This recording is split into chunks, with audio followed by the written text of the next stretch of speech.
ஆண்டவராகிய இயேசு கிறிஸ்துவின் நாமத்தில் அன்பின் வாழ்த்துக்கள். அன்பானவர்களே, எப்படி இருக்கிறீங்க? நல்லா இருப்பீங்கன்னு நம்புறேன். நல்லா இருக்கணும். நீங்க நன்றாய் இருப்பதற்காகவே இந்த வார்த்தைகள் பேசப்படுகிறது. இந்த அருமையான நாளில் உங்களோடு ஒரு குறிப்பிட்ட வாக்குத்தத்தத்தின் அடிப்படையில் தேவ வார்த்தையை கொடுப்பதில் நான் மகிழ்ச்சி அடைகிறேன். ஒவ்வொரு வசனங்களையும் நாம் சிந்திக்கும் போது அது நம்மை உற்சாகப்படுத்துகிறது, நம்மை ஊக்கப்படுத்துகிறது. தேவனுக்காக எழுப்பி பிரகாசிக்க அந்த வார்த்தைகள் நமக்கு தயவு செய்கிறது. இந்த நாளில் நம்முடைய தியானத்திற்கு ஆதாரமான வாக்குத்தத்த வார்த்தை, ஒரு முழுமையான வசனத்தை வாசித்து முடித்து விடுகிறேன். அதனுடைய ஒரு பகுதியைத்தான் இன்றைக்கு நாம் சிந்திக்க போகிறோம். அந்த வசனம் எங்க இருக்கிறது என்றால், சகரியா தீர்க்கதரிசன புஸ்தகம் 12வது அதிகாரம் 8வது வசனத்தில் இருக்கிறது. அந்நாளிலே கர்த்தர் எருசலேமின் குடிகளை காப்பாற்றுவார். அவர்களில் தள்ளாடினவன் அந்நாளிலே தாவீதை போல இருப்பான். தாவீது குடும்பத்தார் அவர்களுக்கு முன்பாக தேவனை போலும் கர்த்தருடைய தூதனை போலும் இருப்பார்கள். அவர்களில் தள்ளாடினவன் அந்நாளிலே தாவீதை போல இருப்பான். அவர்களில் தள்ளாடினவன் அந்நாளில் தாவீதை போல இருப்பான் என்று இந்த குறிப்பிட்ட வசனம் சொல்லுகிறது. தாவீதினுடைய வாழ்க்கையில பல தடுமாற்றங்கள் இருந்தன. அவனுடைய துவக்க காலத்திலும் சரி, அரசாட்சி செய்து கொண்டிருக்கும் போதும் சரி, பல்வேறு தருணங்களிலே அவன் நடைகள் தடுமாறி போனது உண்டு. அவன் தள்ளாடின வாழ்க்கையை நாம் பார்க்கிறோம். அருள்நாதர் இயேசு கிறிஸ்து இன்றைக்கு நம்ம சொல்லுகிறார், உங்களுடைய வாழ்க்கையில நீங்கள் தள்ளாடி கொண்டிருக்கிறவர்களாக இருந்தால் தாவீதை போல ஆண்டவர் உங்களை ஆசீர்வதிப்பார். தாவீதை எப்படி ஆசீர்வதித்தாரோ அது போலவே கர்த்தர் உங்களை ஆசீர்வதிப்பாராம். அந்த வசனத்தை, இந்த வார்த்தை திரும்ப உங்களுக்காக சொல்லுகிறேன். 12வது அதிகாரம் 8வது வசனம் சகரியாவிலே, அவர்களில் தள்ளாடினவன் அந்நாளிலே தாவீதை போல இருப்பான். தள்ளாடினவனை பற்றி சொல்லும் போது தாவீதை ஏன் ஆண்டவர் குறிக்க வேண்டும் அல்லது மேற்கோள் காட்ட வேண்டும் என்று சொன்னால், தாவீதனுடைய வாழ்க்கை மிகப்பெரிய தடுமாற்றத்தோடு இருந்தது. தள்ளாடி போன நிலைகள் அவனுக்கு இருந்தன. ஆனால் அதுக்கு நடுவில் அவனை கர்த்தர் உறுதியாய் நிறுத்தினார். அவனை ஆண்டவர் பலப்படுத்தினார். அவனுடைய நடைகளை கர்த்தர் ஸ்திரப்படுத்தினார். அவன் ரொம்ப ஸ்ட்ராங்கா இருந்தான். தாவீதனுடைய தடுமாற்றம், அவனுடைய தள்ளாட்டம் எல்லாவற்றையும் கர்த்தர் மாற்றி அவனை உறுதியுள்ளவனாக கர்த்தர் மாற்றினார். ரொம்ப ஸ்ட்ராங் ஆயிட்டான். அவனுடைய அரசாட்சியின் காலம் பொற்காலம் என்று சொல்லப்படுகிறது. நீங்கள் சங்கீத புத்தகங்களே பல இடங்களிலே தாவீதை பற்றி நான் வாசிக்கும் போது இப்படி சில வார்த்தைகளை பார்க்க முடியும். உதாரணமாக சங்கீதம் 17:5 அவனுடைய நடைகளை கர்த்தர் உறுதிப்படுத்துகிறார் என்று சொல்லப்பட்டிருக்கிறது. அதே போல சங்கீதம் 40:2 அவனுடைய அடிகளை கர்த்தர் உறுதிப்படுத்தினார் என்று சொல்லப்பட்டிருக்கிறது. தொடர்ச்சியாக இந்த தாவீதை குறித்து ஏத்தான் பாடிய பாடல், அந்த சங்கீதம் என்பது 89ஆம் சங்கீதம். அந்த சங்கீதத்துல 21வது வசனத்தை நீங்க பார்த்தீங்கன்னா, அவனுடைய கை உறுதியாய் இருக்கும் என்று அவன் பாடுகிறான். 89:28 சங்கீதம் 105:10 அவனோடு செய்து கொண்ட உடன்படிக்கை கூட உறுதியாய் இருக்கும் என்று சொல்லப்பட்டிருக்கிறது. அதாவது தாவீது தன்னுடைய வாழ்க்கையில தடுமாறினான், தடுமாற்றத்தோடு இருந்தான். என்ற போதிலும் பின் நாட்களிலே அவனை கர்த்தர் மிகவும் சிறப்படுத்தினார், உறுதியுள்ளவனாக மாற்றினார். அவனுடைய கை, அவனுடைய அடிகள், அவனுடைய நடைகள், அவனுக்கு கர்த்தர் கொடுத்த உடன்படிக்கை, அவ எல்லாவற்றிலையும் ஒரு உறுதி இருந்ததை நாம் பார்க்கிறோம். எனக்கு அன்பான இறை மக்களே, ஆண்டவர் உங்களுடைய தடுமாற்றத்தை மாற்ற விரும்புகிறார். எங்கெல்லாம் உங்களுடைய தடுமாற்றம் இருந்தது, எதை குறித்தெல்லாம் நீங்கள் தடுமாறினீர்கள், எதை குறித்துதான ஒரு தடுமாற்றனுடைய வாழ்க்கையில் இருந்தது, யோசித்து பாருங்கள். இந்த நாளிலே ஆண்டவர் தாவீதை எப்படி ஸ்திரப்படுத்தினாரோ, தாவீதுடைய நடைகளை எப்படி கர்த்தர் உறுதிப்படுத்தினாரோ, அவனுடைய அடிகளை எப்படி உறுதிப்படுத்தினாரோ, அவனுடைய உடன்படிக்கை கர்த்தர் எப்படி உறுதிப்படுத்தினாரோ, அவனுடைய கை எப்படி உறுதிப்படுத்தப்பட்டதோ, அது போலவே ஆண்டவர் தள்ளாடின உங்களுடைய வாழ்க்கையில நீங்கள் உறுதியாய் நிற்கும்படி கர்த்தர் உதவி செய்வார். ஒருவேளை உங்களுடைய ஆவிக்குரிய வாழ்க்கையில தடுமாற்றம் இருக்கலாம். முன்பு போல ஜெபிக்க முடியலையே, முன்பு போல வேதத்தை வாசிக்க முடியலன்னு நீங்க ஒரு தடுமாற்றத்தோடு இருக்கலாம். பிரதர், நான் ஒரு நாணலை போல இருக்கிறேன் பிரதர், ஸ்டெடியா இருக்க முடியல, என்னால உறுதியான ஒரு நிலைப்பாடு என்னிடத்தில் இல்லை, மிகவும் தடுமாற்றத்துடன் இருக்கிறேன். நாணல் காற்றுக்கு இசைந்தால் போல வளைந்து வளைந்து கொடுக்கறது மாதிரி என் வாழ்க்கை ரொம்ப பிளெக்சிபிளா இருக்குது. உலக காரியத்துல என்னால ஸ்டெடியா இருக்க முடியல, ஒரு ஸ்டாண்டர்டான லைஃப் எனக்கு இல்லை, நான் தடுமாற்றத்தோடு இருக்கிறேன், தள்ளாடி கொண்டிருக்கிறேன் என்று சொல்லுகிறவர்களுக்கு தான் இந்த வார்த்தை. நீங்கள் தாவீதை போல உறுதியாக இருக்க போகிறீர்கள்.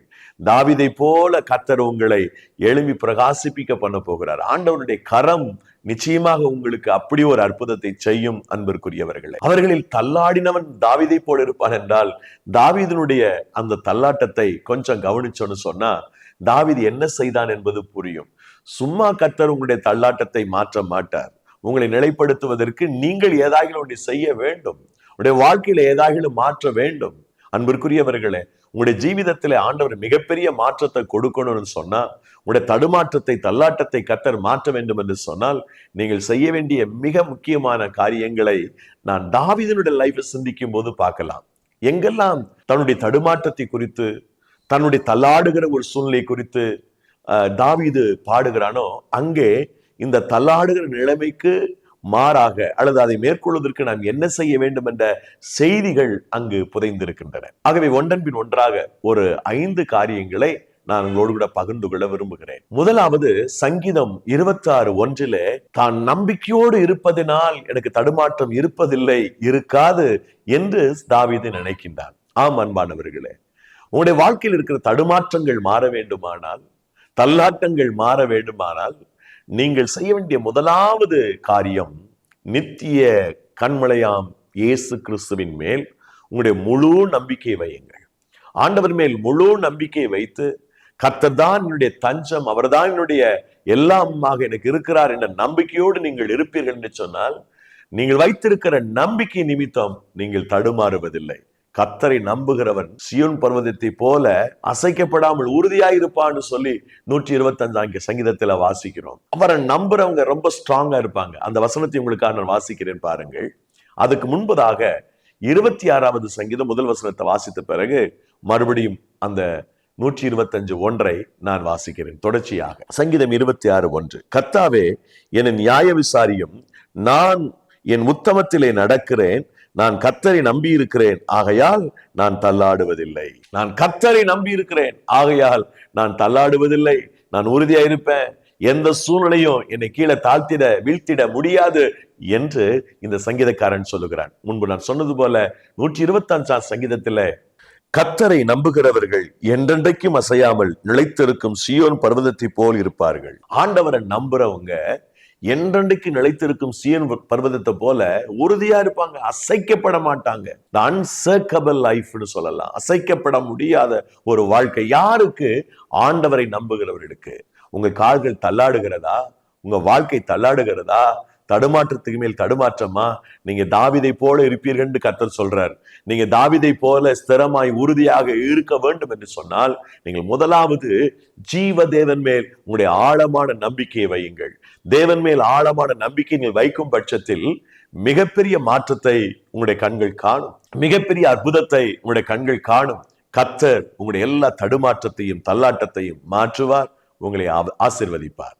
இரண்டாவது, நம்முடைய தள்ளாட்டம் அல்லது தடுமாறுகிற சூழல்கள் நாம் தள்ளாடாதபடி கர்த்தர் காத்துக்கொள்ள வேண்டுமானால், நாம் தாவீதை போல இருக்க வேண்டுமானால், தாவீது சொல்லுகிற 2வது வழிமுறையை குறித்து நாம் வேதத்தில் வாசிக்கலாம். அவரை சார்ந்து கொள்வது ரொம்ப முக்கியமானது. அவரை நம்புவது மாத்திரமல்ல, எல்லா சந்தர்ப்பத்திலையும் அவரை சார்ந்து கொள்வது.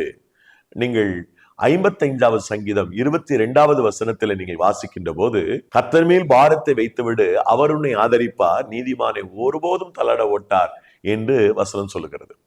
நீதிமான் என்றாவே கர்த்தரை நம்புகிறவர்கள் தான். அந்த தள்ளாடாமல் இருக்கணும்னு சொன்னா என்ன செய்யணும்? கர்த்தர் மேல் பாரத்தை வைத்து விடு. உங்களுடைய லைஃப்ல எதுவா இருந்தாலும் சரி, என்ன ப்ராப்ளமா இருந்தாலும் சரி, அவற்றை கொடுத்துருங்க. அவற்றை கொடுத்துட்டு அவரை சார்ந்து கொள்ளுங்கள். அவரை நம்புறது ஒரு பக்கம். இரண்டாவது, உங்களுடைய எல்லா ப்ராப்ளத்தையும் அவரிடத்துல சொல்லிட்டு அவரிடத்துல கொடுத்து விட்டு நீங்க ஃப்ரீ ஆயிடுங்க. அவரை சார்ந்து வாழுங்கள். கர்த்தரை சார்ந்து வாழ்வது எத்தனை மகிழ்ச்சி. வெகு காலத்துக்கு முன்பதாக நான் சிறிய பிராயத்தில் இருக்கும் பொழுது எங்களுடைய ஊரை தாண்டி அடுத்த ஒரு ஊர், அதற்கு இடையில மிகப்பெரிய ஒரு நீர் நிலை, கண்மாய் என்று சொல்லுவோம். ஆகவே அதை கடந்து போக வேண்டும். அந்த கண்மாய் தாண்டி போனா எங்களுக்கு சில வயல் நிலங்கள் இருந்தன, 1-2 வயல் நிலங்கள். அதை பார்ப்பதற்காக நான் என்னுடைய அண்ணனோடு சென்றேன். தண்ணீர் நிரம்ப இருந்தது. ஒரு கடலை போல, சமுத்திரத்தை போல தண்ணீர். அவ்வளவு தண்ணீர், கடக்க முடியாது, இழுத்து கொண்டு போய்விடும். அப்போ என்னுடைய அண்ணன் சொன்னார், கழுத்தை நல்லா கட்டி பிடிச்சுக்கோ அப்படின்னு சொன்னார். நான் நீந்துறேன், நீ அப்படி கழுத்தை நல்லா கட்டி பிடிச்சுக்கோ. என்னுடைய அண்ணனுடைய முதுகில் படுத்துக்கொண்டு கழுத்தை கட்டி பிடித்து கொண்டேன். சின்ன பையன். இப்போ என்னுடைய அண்ணன் மிக நேர்த்தியாக நீச்சல் அடித்து அக்கறை போய் சேர்ந்தார். நானாக ஒருவேளை நீச்சல் பண்ணியிருந்தா எனக்கு பயமா இருந்திருக்கும், திக்கு திக்குன்னு இருந்திருக்கும். உண்மையிலேயே என்னுடைய அண்ணன் துணையோடு நான் அவருடைய சார்பில் இருந்ததுனால எந்த பயமும் இல்லை, எந்த கலக்கமும் இல்லை. அந்த நீர்நிலையை கடந்து அக்கறை கொண்டு போய் என்னுடைய அண்ணனை இறக்கி விட்டார். அவ்வளோ மகிழ்ச்சி. நானே நீந்தி வந்தது போல ஒரு மகிழ்ச்சி எனக்கு இருந்தது. அது மாதிரி தான் நாம் சில விஷயங்களை நாம செய்ய முடியாது. இந்த பாரத்தை நம்மளால சுமக்க முடியாது, நம்ம கால் தடுமாறிடும். ஆனா ஆண்டவற்றை கொடுத்துட்டோம்னு சொன்னா, அவரை சார்ந்து கொண்டோம் என்று சொன்னால் நான் மிக எளிதாக நாம் உறுதியாக நிற்க முடியும். நம்மளுடைய தடுமாற்றங்கள் தள்ளாட்டங்கள் மாறிவிடும். எனக்கு அன்பான தெய்வத்தினுடைய மக்களே, இந்த நாளில் ஆண்டவர் உங்களோடு கூட பேசுகிறார். ஆம், நீங்கள் ஆசீர்வதிக்கப்பட வேண்டும், நீங்கள் தடுமாற்றம் தள்ளாட்டம் இல்லாமல் மகிழ்ச்சியுடன் வாழ வேண்டும் என்றால், பிரியமானவர்களே, நீங்கள் தேவனுடைய சார்பிலே இருங்கள். கர்த்தர் மேல் பாரத்தை வைத்து விடு, அவருடைய ஆதரிப்பார். நீதிமானை ஒருபோதும் தள்ளாட மாட்டார். என் கால் தள்ளாடுவதில்லை. ஏன் என்று சொன்னால், நான் கர்த்தரை சார்ந்து இருக்கிறேன், ஆண்டவரை சார்ந்து கொள்ளுகிறேன். நான் ஆண்டவரை சார்ந்து கொள்ளும் பொழுது நான் தடுமாற்றம் இல்லாமல் தள்ளாடி போய் விடாமல் நான் நேர்த்தியாய் அக்கறை செல்வதற்கு கர்த்தர் எனக்கு உதவி செய்கிறார். ஆகவே அவரை சார்ந்து கொள்ளுங்கள்.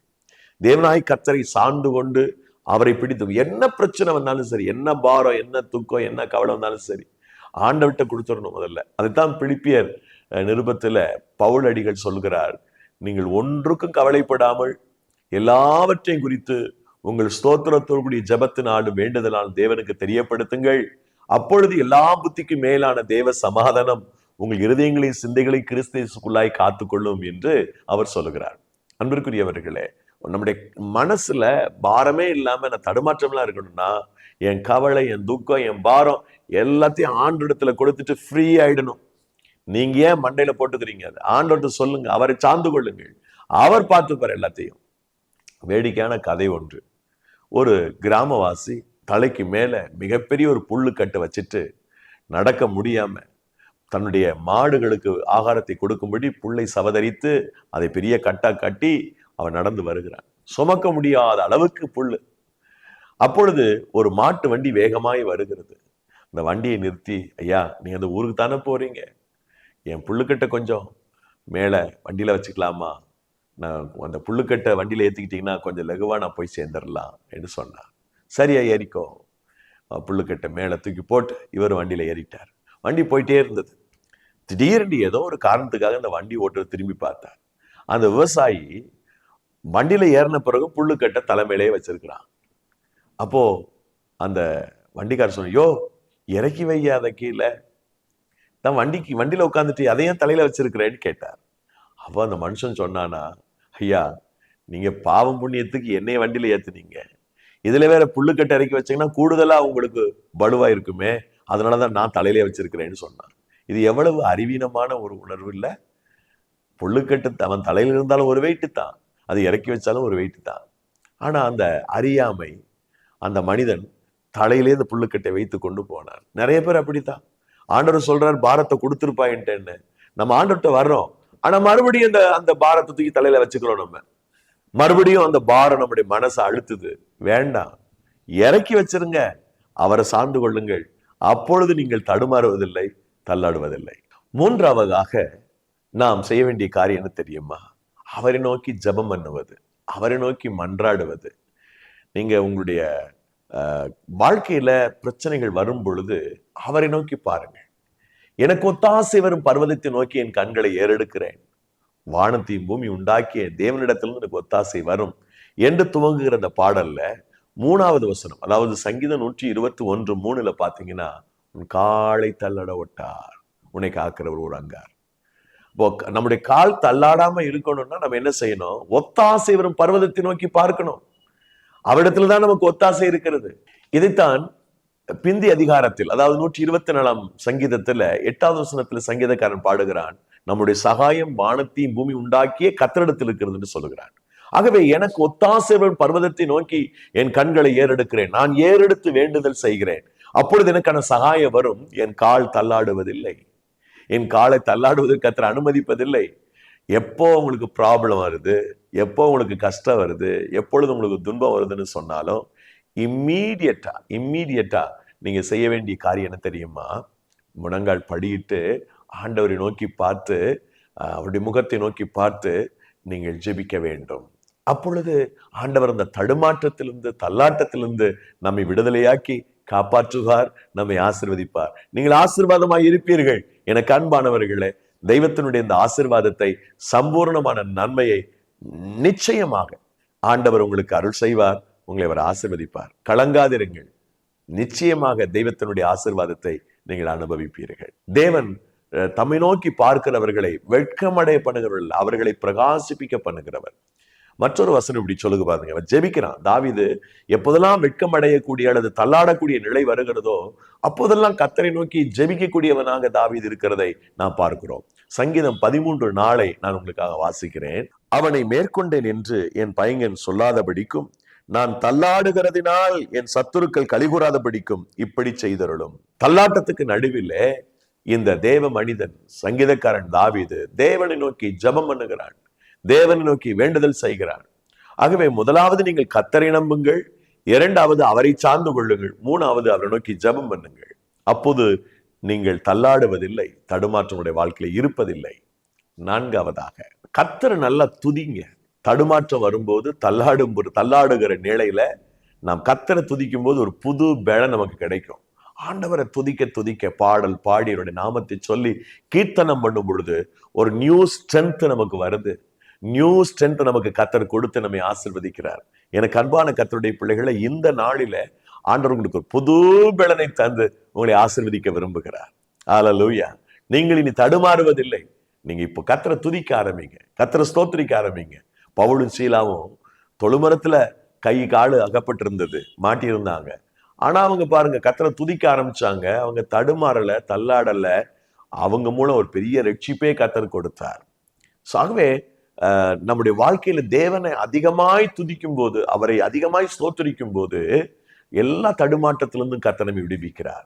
சங்கீதம் 66:8 ஜனங்களே, நம்முடைய தேவனை ஸ்தோத்தரித்து அவரை துதிக்கும் சத்தத்தை கேட்க பண்ணுங்கள். 66:9 அவர் நம்முடைய கால்களை தள்ளாட ஒட்டாமல் நம்முடைய ஆத்துமாவை உயிரோடு வைக்கிறார். நம்முடைய காலை அவர் தள்ளாட ஒட்ட மாட்டார். ஏன்? நாம் துதிக்கும் போது, நாம் அவரை ஆராதிக்கும் போது, அவரை உயர்த்துகிற போது நம்மை தடுமாற விட மாட்டார். ஒரு முறை யோசபாத்துக்கு விரோதமா சில ராஜாக்கள் ஒண்ணு சேர்ந்து யுத்தத்துக்கு வந்தாங்க. அப்படி வரும்போது அந்த மனிதன் என்ன செய்தான் பாருங்கள். துதிக்கிற ஒரு கூட்டத்தை ஏற்படுத்தினான். அவங்க துதிச்சிட்டு இருக்கும் போதே சத்துருக்கள் ஒரு யுத்தம் செய்தார்கள், வெட்டுண்டு மடிந்து போனார்கள்.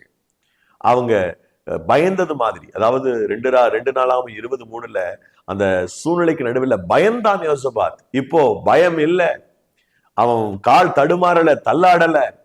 கர்த்தரை துதிக்கும் போது ஆண்டவர் பெரிய வெற்றியை கொடுத்தார், ஜெயத்தை கொடுத்தார். இந்த வார்த்தைகளை கேட்டுக்கொண்டிருக்கிற உங்கள் வாழ்க்கையில இருக்கிற தடுமாற்றங்களை, தள்ளாட்டங்களை எல்லாத்தையும் கர்த்தர் மாற்ற விரும்புகிறார். பாருங்கள், நீங்கள் துதிக்க ஆரம்பிக்கிற போது உங்க வாழ்க்கையில மிகப்பெரிய மாற்றத்தை ஆண்டவர் செய்து உங்களை ஆசீர்வதிப்பார், உங்களை கனப்படுத்துவார். நீங்கள் ஆசீர்வாதமாய் இருப்பீர்கள். கர்த்தருடைய ஆசீர்வாதத்தை உங்களுடைய கண்கள் நிச்சயம் காணும். கர்த்தருடைய மகிமையை உங்களுடைய கண்கள் காணும். ஆகவே நீங்கள் தடுமாறுவதற்கு, தள்ளாடுவதற்கு கர்த்தர் ஒருபோதும் அனுமதிக்க மாட்டார். எப்போதெல்லாம் உங்களுக்கு ஒரு நெருக்கடி பிரச்சனை வருதோ கர்த்தரை துதிக்க ஆரம்பிங்க, கர்த்தரை ஸ்தோத்திரம் பண்ண ஆரம்பிங்க. அது எரிகோவானாலும் சரி, துதிக்க நடுவில் நிற்க முடியாது, இடிந்து விழும். அந்த பிரச்சனைகள் இடிந்து விழும். நீங்க துதிக்க ஆரம்பிக்கும் போது அது நடக்கும், அது சம்பவிக்கும். கர்த்தர் இன்றைக்கும் அது போன்ற அற்புதத்தை, அதிசயத்தை கர்த்தர் செய்துதான் வருகிறார். ஹல்லேலூயா, பிரைஸ் தி லார்ட். ஐந்தாவதாக, இந்த தள்ளாட்டம் அல்லது தடுமாற்றம் வரும்போது நாம் அவையிலிருந்து தப்புவதற்கான வழி என்னன்னா, நம்முடைய இருதயத்தை சுத்திகரித்துக் கொள்வது. உங்க கால் தள்ளாடாம இருக்கணும்னு சொன்னா, தாவீதை போல உங்களுடைய வாழ்க்கை இருக்கணும்னு சொன்னா, நீங்க செய்ய வேண்டிய காரியம் சுத்த இருதயத்தை நீங்கள் பெற்றுக்கொள்ளுங்கள். சுத்தமான இருதயத்தோடு கூட தேவனை நீங்கள் நோக்கி பார்த்தவரை ஆராதனை செய்யுங்கள். அப்படி செய்கிற போது ஒரு பெரிய மாற்றத்தை கர்த்தர் செய்வார். நீங்கள் ஆசீர்வதிக்கப்படுவீர்கள், உயர்ந்த அடைக்கலத்திலே வைக்கப்படுவீர்கள். வாசிக்கிறேன் உங்களுக்காக வசனத்தை. சங்கீதம் 73:2 ஆனாலும் என் கால்கள் தள்ளாடுதலுக்கும் என் அடிகள் சறுக்குதலுக்கும் சற்றே தப்பிற்று. ஏன் தள்ளாடுதலுக்கு தப்பிற்று அப்படின்னு கேட்டா, மேல உள்ள வசனம் சொல்லுது. அதாவது 73:1 சொல்லுகிறது, சுத்த இருதயம் உள்ளவர்களாகி இஸ்ரவேலருக்கு தேவன் நல்லவராகவே இருக்கிறார். சுத்த இருதயம். அந்த சுத்த இருதயம் இருந்துச்சுன்னு சொன்னா நம்முடைய கால் தள்ளாடுவதில்லை. ஒரு போலீஸ் அதிகாரி விதமை சொன்னார். ஒரு குற்றவாளி என்று கருதப்படுகிற ஒரு மனிதனை அழைத்து விசாரணைக்கு உட்படுத்தும் போது ஒருவர் கேள்வி கேட்பார், மற்றொருவர் அவனுடைய முக அசைவுகளை, அவனுடைய முகத்தினுடைய மாற்றங்களை பார்ப்பார். அந்த மாற்றங்களை வைத்துவிட்டு இவன் சொல்வது உண்மைதான், அது பொய் சொல்லுகிறான் என்பதை அதிகாரிகள் கண்டுபிடித்து விடுவார்களாம். அதுக்காகவே பயிற்றுவிக்கப்பட்டவர்கள், அதுக்காகவே பயிற்றுவிக்கப்பட்டு இவன் பொய் சொல்றானா தப்பு உண்மை சொல்றானான்றதை கண்டுபிடிச்சிருவாங்க. முகப்பாவனை காட்டி கொடுத்து விடும். அகத்தின் அழகு முகத்துல தெரியும்னு சொல்லுவாங்கல்ல, அது மாதிரி போலீஸ் அதிகாரிகள் விசாரணையின் போது அவனுடைய முக பாவனையை பார்ப்பார்கள். அவன் சொல்றது உண்மைதானா அல்லது பொய் சொல்றானான்றதை கண்டுபிடிச்சிருவாங்க. ஒரு முறை அமெரிக்க ஐக்கிய தேசத்துல லாஸ் ஏஞ்சல்ஸ்ல இருந்து நான் நினைக்கிறேன் சான் பிரான்சிஸ்கோ சாக்ரமெண்டோ ஞாபகத்துல இல்லை, நானுடைய மனைவியும் பயணம் செய்த விமானத்துல அங்கே ஒரு குறிப்பிட்ட குடும்பத்திற்கு இந்தியால இருந்து அங்கே போகும்போது அவருடைய குடும்பத்தார் கொஞ்சம் மிளகாய் பொடி கொடுத்தாங்க. அதை லக்கேஜ்ல இருந்து வெளியில எடுத்து ஹேண்ட் லக்கேஜ்ல வச்சிருந்தோம். அந்த பாக்கெட் சந்தேகத்துக்குரியதாக பார்க்கப்பட்டது. ஏர்போர்ட்ல கடுமையாக அவர்கள் சந்தேகப்பட்டு சுத்தி ஒரு 3-4 பேர் வந்து என்கொயரி பண்ண ஆரம்பிச்சாங்க. அதுல ஒருவர் தான் விசாரிக்கிறார், மற்றவங்க எல்லாம் முகப்பாவனையை பார்க்கிறார்கள். சொல்றது உண்மைதானே, இதை உணர்ந்திருப்பாங்களா, அந்த அசைவுகளை பார்த்துட்டு அவங்க முடிவுக்கு வருகிறார்கள். தப்பு இல்லை அப்படின்னு சொன்னா நம்முடைய கால், நம்முடைய கைகளிலே நடுக்கம் இருக்காது, தடுமாற்றம் இருக்காது. சுத்த இருதயம் இருந்துட்டா, நல்ல மனசு இருந்துட்டா நம்ம கால் கை ஏன் நடுங்காது. இப்ப தப்பு பண்றவங்க விசாரணையின் போது அவங்களை அறியாமை கால் கையில நடுங்க ஆரம்பிக்குது. கண்டுபிடிச்சிருவாங்க அதிகாரிகள். ஸோ என்னுடைய மனைவியை தான் விசாரிச்சாங்க. அவங்க விசாரிக்கும் போதே முகபாவனை பார்க்கிறாங்க. ஒன்றும் இல்லை. அதுக்கு பிறகு எக்ஸ்பிளைன் பண்ண பிறகு எங்களை அனுமதித்தார்கள், வெளியில அனுமதித்தார்கள். இப்போ சில நேரங்களில் நம்முடைய மனசுல சுத்தமா இருந்துட்டோம்னு சொன்னா வரக்கூடிய பிரச்சனைகள், அவ்வப்பொழுது வருகிற பிரச்சனைகளுக்கு நடுவில் நம் கால் தடுமாறாதபடி கர்த்தர் நம்மை காப்பார். நம்ம பழமொழி சொல்லுவாங்கல்ல, மடியிலே கனம் இல்லை, வழியிலே பயம் இல்லை. ஏன் நம்முடைய கால் தடுமாறுது அப்படின்னா நம்முடைய இருதயம் சுத்தமா இல்லை, வாழ்க்கை சுத்தமா இல்லை. அதனாலதான் நம்முடைய வாழ்க்கையில நிறைய நேரங்களில் தடுமாற்றம் அடைகிறோம், சோர்ந்து போயிடுறோம், கலக்கம் திகில் நம்மளை ஆட்டி படைக்குது. எனக்கு அன்பான தெய்வத்தினுடைய மக்களே, இந்த நாளிலும் ஆண்டவர் உங்களோடு கூட பேசுகிறார். எல்லா தடுமாற்றத்திலிருந்து உங்களை தூக்கி எடுக்க விரும்புகிறார்.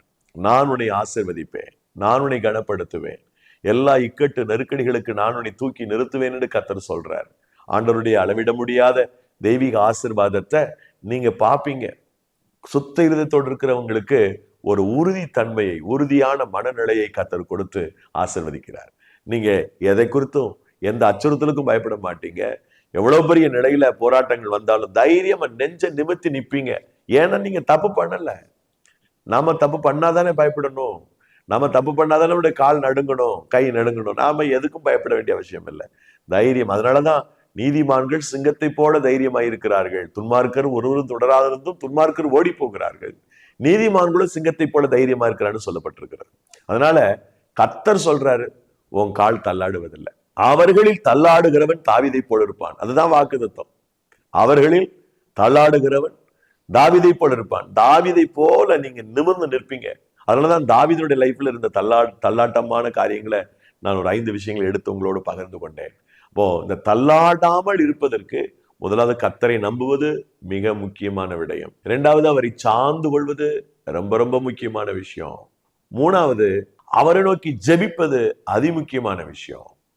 4வது அவரை நோக்கி துதிப்பதும் ரொம்ப அவசியம்.